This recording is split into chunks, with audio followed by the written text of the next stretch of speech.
और हैरान कुन बात है, अंसार मदीना सारे के सारे शियाने अली थे।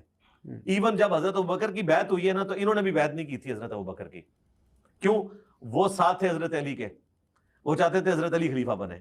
जब हजरत अली ने बैत की तो जो लोग बच गए थे उन्होंने भी बैत कर ली। हालांकि सही बुखारी हदीस नंबर 6830 में वाज़े तौर पर लिखा हुआ है, सैयदना उमर रज़ी अल्लाह तआला अन्हु फरमाते हैं, सकीफ़ा बनी साइदा के मौके पर मैंने हज़रत अबू बकर सिद्दीक़ रज़ी अल्लाह तआला अन्हु की बैत की और मुहाजिरीन ने बैत की, फिर अंसार ने बैत की। ये है बुखारी। और मिर्ज़ा कह रहा है कि अंसार ने तब बैत की थी जब सैयदना अली रज़ी अल्लाह तआला अन्हु ने बैत की थी और वो हज़रत अली को खलीफा बनाना चाहते थे। ये बात किस किताब में लिखी हुई है? सही सनद के साथ मिर्ज़ा साबित करे। और मिर्ज़ा ख़ुद कहते हैं कि हज़रत अली ने 6 माह बाद बैत की, तो अंसार ने क्या 6 माह बाद बैत की थी?